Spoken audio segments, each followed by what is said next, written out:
Dear 10, 11 and 12 standard students and அவங்களுடைய parents. NEET and ஜேடபிள்யூனால நம்ம CBSE students ஆகட்டும், state board students ஆகட்டும் எவ்வளவு சஃபர் ஆகுறாங்க. இதுல இருந்து நம்ம வெளியே வரணும் அப்படின்னா இதுக்கு நம்ம என்ன பண்ணணும்? இது உண்மையிலேயே ஒரு அவேர்னஸ் வீடியோவா இருக்க போது நீங்க பார்த்துட்டு இருக்கிறது ஸ்டூடெண்ட் அப்படின்னா கண்டிப்பா உங்க பேரண்ட்ஸ்க்கு இந்த வீடியோ நீங்க ஷேர் பண்ணலாம். அண்ட் பேரண்ட்ஸ் பார்த்துட்டு இருக்கீங்க அப்படின்னா நம்ம ஸ்டூடெண்ட்ஸுக்கு எது பெஸ்ட்டோ அதை கரெக்டான டைம்ல கரெக்டா கொடுக்க வேண்டியது நம்ம கையில தான் இருக்கு. ஸோ ஃபர்ஸ்ட் விஷயம், நீட் அண்ட் ஜேடபிள்யூ இப்போவா இல்லை எப்போ படிக்க ஆரம்பிக்கிறோம். ஸோ முதல்ல நான் சிலபஸ் கம்பேரிசன் எல்லாமே கொடுத்துட்றேன். நம்ம ஸ்டூடெண்ட்ஸ் இதனால எவ்வளவு சஃபர் ஆயிட்டு இருக்காங்க அண்ட் இதுல இருந்து வெளியே வரதுக்கான பெஸ்ட் மெத்தடா எது இருக்க போகுது அப்படிங்கறத நான் கிளியரா சொல்றேன். முதல்ல இப்ப நம்ம ஒரு டிஎன் ஸ்டேட் போர்ட் ஸ்டூடெண்டா இருக்க போறோம் அப்படின்னா அந்த டெக்ஸ்ட் புக் எதை ஃபோக்கஸ் பண்ணி இருக்கு. ஸோ யூஸ்வலாவே நமக்கு போர்ட் பப்ளிக் கொஸ்டின் பேப்பர் பாத்தீங்க அப்படின்னா நமக்கு இந்த டெக்ஸ்ட் புக்கோட ஒரு டைரக்ட் ரீகாலா தான் இருக்க போகுது. ஸோ சிம்பிளா சொல்லணும் அப்படின்னா ரோட் லேர்னிங், அதாவது நம்ம அப்படியே படிச்சுட்டு போறோம், படிச்சுதான் அங்க போய் எழுதிட்டு வரோம். இதுதான் நமக்கு இருக்க பேட்டர்ன். அதே மாதிரி டிஃபிகல்ட்டி லெவல் அப்படின்னு இந்த கொஸ்டின் பேப்பர் பார்க்கும்போது சிபிஎஸ்இ எக்ஸாம் அளவோ இல்ல ஜேடபிள்யூ நீட் அளவோ இருக்க போறது கிடையாது டெஃபினட்டா. அண்ட் இந்த எக்ஸாமுமே ரொம்ப முக்கியமா எதை ஃபோக்கஸ் பண்ணி இருக்க போதும் அப்படின்னா ஒரு லாங் ஆன்சர், ஷார்ட் ஆன்சர், அது புக்ல இருக்கக்கூடிய கொஸ்டின்ஸ் தான் கேட்க போறாங்க. அண்ட் கொஞ்சம் வந்து கான்செப்சுவல் அண்டர்ஸ்டாண்டிங் கம்மியா இருக்கிறதா இப்போதைக்கு எக்ஸாம் பேட்டர்ன்ல இருக்கு. ஸோ இது கொஞ்சம் கொஞ்சம் மேல வந்துகிட்டு இருக்கு இப்ப இந்த சுச்சுவேஷன்ல.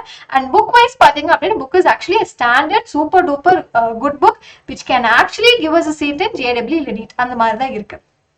இதுவே சிபிஎஸ்இ என்சிஆர்டி புக்கை நம்ம கம்பேர் பண்ணி பாக்குறோம் அப்படின்னா கொஸ்டின் ஃபோக்கஸ் அவங்களுக்கு எதை பத்தி இருக்க போகுது அப்படின்னா அந்த கான்செப்ட் நம்ம எப்படி அப்ளை பண்ணலாம், ரொம்ப முக்கியமா இந்த ப்ராப்ளம் சால்விங் ஸ்ட்ராட்டஜி எப்படி இருக்க போகுது, அந்த கொஸ்டின் கிரிட்டிக்கல் திங்கிங் எப்படி இருக்க போகுது. ஸோ இதை பேஸ் பண்ணி தான் அவங்களுக்கான கொஸ்டின் கேட்கிற விதமே இருக்க போகுது. ஸோ டிஃபிகல்ட்டி லெவல் அப்படின்னு பார்க்கும்போது நம்ம டிஎன் ஸ்டேட் போர்டை விட கொஞ்சம் சேலஞ்சிங் தான், but it is actually less demanding தான் ஜேடபிள்யூஸ் அண்ட் கொஸ்டினோட பேட்டர்ன் அதிகமாக தான். எம்சிக்யூஸுமே வந்து கொஞ்சம் ட்ரிக்கியா தான் இருக்க போது. Long answer and short answer. So புக்ல இருந்து அப்படியே டைரக்ட் கொஸ்டின் வருமா இங்க சிபிஎஸ்இ எக்ஸாம்ல கேட்டீங்கன்னா கண்டிப்பா கிடையவே கிடையாது. அண்ட் அடுத்தது விஷயம், ஸோ இந்த மாதிரி நீட் அண்ட் ஜேடபிள்யூ அளவு ஒரு காம்படிட்டிவ் எக்ஸாம். இப்போ நான் இங்க வர்றதுக்கான முக்கியமான ரீசன் என்ன அப்படின்னா இப்போ உள்ள பல பேரண்ட்ஸ் அண்ட் ஸ்டூடெண்ட்ஸ்க்கு மைண்ட் செட்ல என்ன இருக்கு அப்படின்னா கண்டிப்பா இந்த மாதிரி ஒரு காம்படிட்டிவ் எக்ஸாம் நம்ம ஸ்டூடெண்ட்ஸும் நம்மளும் கொடுக்கணும் அப்படின்னு நினைக்கிறோம். ஆனா எப்போ அதுக்கான ப்ரிப்பரேஷனை ஸ்டார்ட் பண்ணும்? இன்னும் நிறைய பேர் வந்து நிறைய இடத்துல போய் ஒரு கோச்சிங் இன்ஸ்டியூட்ல நம்ம 11th plus NEET 12th plus NEET காசு கொடுத்து சேர்ந்தாச்சு. ஆனா ஒரு விஷயம் நான் இங்க சொல்லிக்க விரும்புறேன்.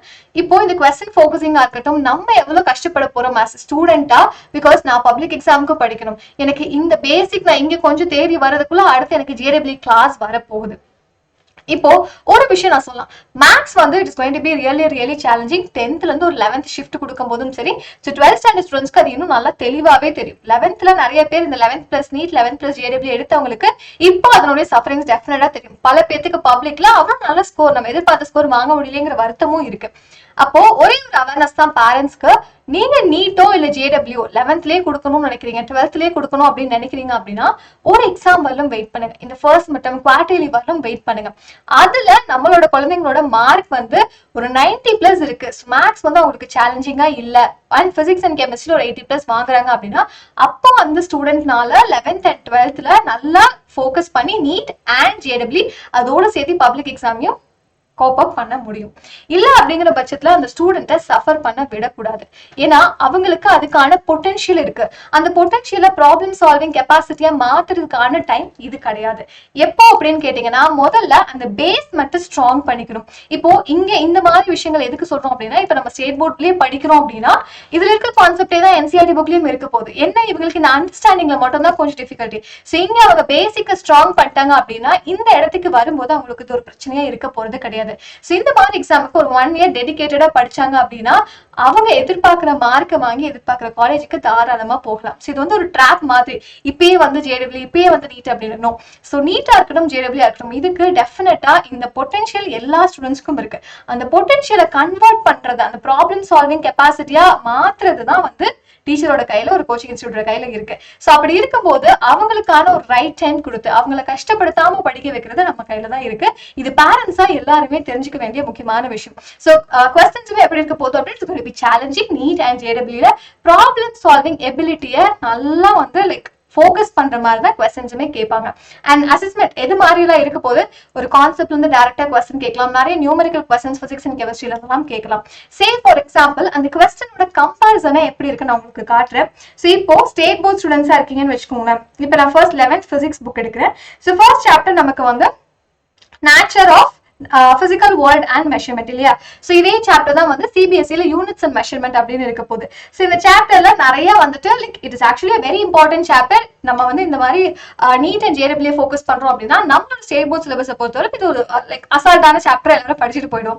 இதுல என்ன மாதிரி கொஸ்டின் புக் பேக்ல இருக்கு அப்படின்னு நான் காமிக்கிறேன். ஏன் இதை இப்போ நீங்க ஃபோக்கஸ் பண்ணும் அப்படிங்கிறதுக்கான காரணத்தையும் நான் சொல்லிடுறேன். இந்த பிடிஎஃப் எல்லாமே உங்களுக்கு கமெண்ட்ல பின் பண்ணி வைக்கிறேன். நீங்க எல்லாமே கம்பேர் பண்ணலாம். சிபிஎஸ்சில எப்படி கேட்டிருக்காங்க, நம்ம ஸ்டேட் போர்ட்ல எப்படி கொஸ்டின்ஸ் இருக்கு, அண்ட் அதே மாதிரி வந்துட்டு நீட் எக்ஸாம்ல இதுல இருந்து கொஸ்டின்ஸ் எப்படி கேட்டிருக்காங்க அப்படிங்கிற எல்லா சாம்பிளையும் உங்களுக்கு காட்ட போறேன். அண்ட் எல்லாமே நான் பின் பண்ணி வைக்கிறேன், நீங்க செக் பண்ணி பார்க்கலாம். ஸோ எக்ஸாம்பிள்ஸ் எல்லாம் தாண்டி நீங்க புக் பேக்கு வந்தீங்க அப்படின்னா ஸோ புக் பேக்ல ஜென்ரலா வந்துட்டு இதே மாதிரி கொஸ்டின் தான். ஸோ ஒரு எரர் பெர்சன்டேஜ் கண்டுபிடிக்கிற மாதிரி கொஸ்டின் கேட்கறாங்க அப்படின்னா அது மாதிரி கொஸ்டின் நமக்கும் இருக்கு. இப்போ நான் இந்த மாதிரி கொஸ்டின்ஸ் எல்லாம் இங்க தெளிவுபடுத்திட்டேன் அப்படின்னு வச்சுக்கோங்களேன். இது நம்ம ஸ்டேட் போர்ட்ல கேட்டிருக்க ஒரு கொஸ்டின், ரொம்ப ஈஸியான கொஸ்டின் சால்வ் பண்றேன். அண்ட் பேசிக்கா இருக்கக்கூடிய டைமென்ஷன் அனாலிசிஸ் எல்லாமே பாத்தீங்க அப்படின்னா நீங்க ஒரு தடவை 2 தடவை படிச்சிட்டீங்க அப்படின்னா எல்லா கொஸ்டின்ஸ்க்கும் அசால்ட்டா புக்ல இருக்க மாதிரி உங்களால தாராளமா ஆன்சர் பண்ண முடியும். இதுவே இதே கொஸ்டின் ஓகே, இதே சாப்டர் நமக்கு சிபிஎஸ்சில எப்படி இருக்கு அப்படின்னு பார்க்கலாம். ஸோ சிபிஎஸ்சியை பொறுத்தவரை சாப்டர் நமக்கு யூனிட்ஸ் அண்ட் மெஷர்மெண்ட்னு கொடுத்துருப்பாங்க.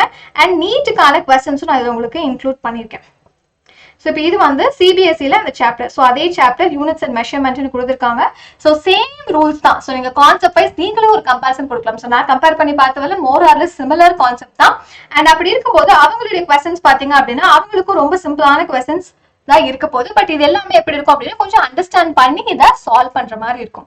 ஸோ ஸ்டேட் போர்ட்ல டைரக்டா புக்லோட ஒரு ஜெராக்ஸா நம்ம எழுத போறோம். இங்க கொஞ்சம் அண்டர்ஸ்டாண்ட் பண்ணி எழுதுற மாதிரி இருக்கு. இதே பேட்டர்ன் ஆஃப் கொஸ்டினை நமக்கு நீட்ல எப்படி கேட்டிருக்காங்கன்னு பாருங்க. ஓகே, இப்போ இது வந்து நீட் 2025ல கேட்ட கொஸ்டின். ஓகே, ஸோ நீட் 2025ல கேட்ட கொஸ்டின். ஸோ இதே மாதிரி கொஸ்டின்ஸ் தான் உங்களுக்கு திரும்ப திரும்ப வந்துட்டு நீட் எக்ஸாம்ல ஜேடபிள்யூ எக்ஸாம்ல கேட்குறாங்க. இது எல்லாமே இப்போ இந்த தடவை முடிஞ்ச நீட்ல கேட்ட எக்ஸாம்.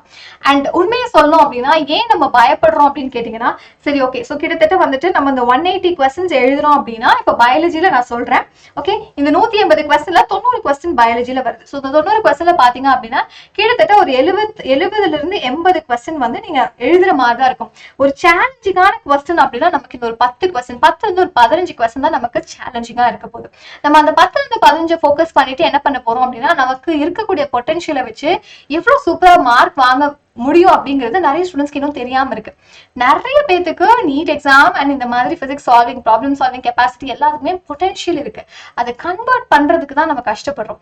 ஸோ அப்போ நீங்க இப்போ என்ன பண்ணும் அப்படின்னா என்ன கேட்டா பப்ளிக் எக்ஸாம ஃபோக்கஸ் பண்ணுங்க. நீங்க சிபிஎஸ்சி ஸ்டூடெண்டா இருக்கீங்க அப்படின்னா உங்களுடைய போர்டு எக்ஸாமுக்கு முழு மூச்சா படிங்க. கான்செப்டை நல்லா ஸ்ட்ரென்தனிங் பண்ணிக்கோங்க. அந்த கான்செப்ட் ஸ்ட்ரென்தனிங் தான் வந்து உங்களுக்கு ஃபியூச்சர்ல ப்ராப்ளம் சால்விங் ஸ்கில்ல கொடுக்கவே போகுது. நம்ம இப்பயும் இதுவான்னு கன்ஃபியூஷன்ல இருக்கும்போது நம்மளால ஸ்டெடியா ஒரு பாயிண்ட்டை வேலிடா எடுத்து வைக்கவே முடியும். ஸோ இதுதான் எனக்கு தெரிஞ்ச கான்செப்ட். இந்த கான்செப்ட்ல தான் இந்த கொஸ்டினை சால்வ் பண்ண போறேன்னு தெரியாது. இப்போ நான் வந்து இந்த கொஸ்டினை சால்வ் பண்ணணும் அப்படின்னா இதுக்கு முன்னாடி நம்ம ஸ்டேட் போர்ட் பேட்டர்ன்ல ஒரு 10-20 கொஸ்டினை சால்வ் பண்ணி பார்த்துருக்கணும். ஸோ அப்படி பார்த்தோம்னா இந்த கொஸ்டின் எனக்கு ரொம்ப ஈஸியா இருந்திருக்கும். ஸோ அங்க ஒரு பேஸ் ஸ்ட்ராங்கா இருந்துச்சுன்னா இது எனக்கு ப்ராப்ளமே கிடையாது. இதை நல்லா தெளிவா தெரிஞ்சுக்கோங்க. நான் சொன்ன மாதிரி இந்த பிடிஎஃப் எல்லாமே கீழே அட்டாச் பண்ணி வைக்கிறேன். Do definitely check that out. So concept comparison நீங்க பண்ணுங்க. இப்போ எனக்கு இதெல்லாம் வந்து இப்போ தெளிவா தெரிஞ்சிருக்கு அப்படின்னா நான் ஃபியூச்சர்ல வந்து இதை சால்வ் பண்றேன் அப்படின்னா எனக்கு ப்ராப்ளமே இருக்காது. ஸ்டேட் போர்ட்ல ஸ்கூல்ல நம்ம படிக்கக்கூடிய ஒரு கொஸ்டின் ஓகே, அந்த கொஸ்டினோட பேஸை வச்சு நான் ஒரு 20-30 கொஸ்டின் சால்வ் பண்றேன் அப்படின்னா அதுதான் எனக்கு இன்னுமே வந்துட்டு ஒரு பெரிய பெரிய பெரிய பிளஸ் பாயிண்டா இருக்க போது இந்த நீட் அண்ட் ஜேடபிள்யூ மாதிரி காம்படிட்டிவ் எக்ஸாம்க்கு. ஸோ இதை புரிஞ்சுட்டு இப்போதைக்கு focus on your board exam and concept strengthening. Okay, public exam இல்ல உங்களோட board exam if you are CBSE student. So இதுதான் நம்மளுடைய ஃபர்ஸ்ட் அண்ட் ஃபார்மோஸ்ட் திங்கா இருக்க போது அடுத்த 1 வருஷமோ 2 வருஷத்துக்கோ சரி. ஓகே, அண்ட் இன்னொரு முக்கியமான விஷயம், இது எல்லாத்தையும் தெரிஞ்சு வச்சுக்கிட்டோம் அப்படின்னா நம்ம இந்த கான்செப்டை ஸ்ட்ராங் பண்றோம் அப்படிங்கும் போது புரிஞ்சு படிக்கிறதுக்கு நீங்க தயாராயிடணும். பிகாஸ் நிறைய கோர்சஸ் வருது. அண்ட் இன்னும் பல பேர் இந்த ஜேடபிள்யூ எழுதுறதுக்கான ரீசன் என்ன அப்படின்னா எல்லாருக்குமே அவங்களோட குழந்தைங்க வந்து ஒரு டாப் மோஸ்ட் காலேஜ்ல படிக்கணும், ஐஐடியில படிக்கணும் அப்படின்னு ஆசை. அது நிறைவேறதுக்கு இன்னும் நிறைய வாய்ப்புகள் இருக்கு. அது வந்து நான் சொன்ன மாதிரி need a dedicated like focus இருந்தா நம்ம அதை சாதிக்க முடியும். பட் அதை தாண்டி இன்னும் நிறைய கோர்சஸ் எல்லாமே இருக்கு. ஸோ டேரக்டா பாத்தீங்க அப்படின்னா பிஎஸ் டேட்டா சயின்ஸ் டிகிரி எல்லாம் கூட இருக்கு. ஸோ அதுவுமே ஐஐடியில கொடுக்குறாங்க.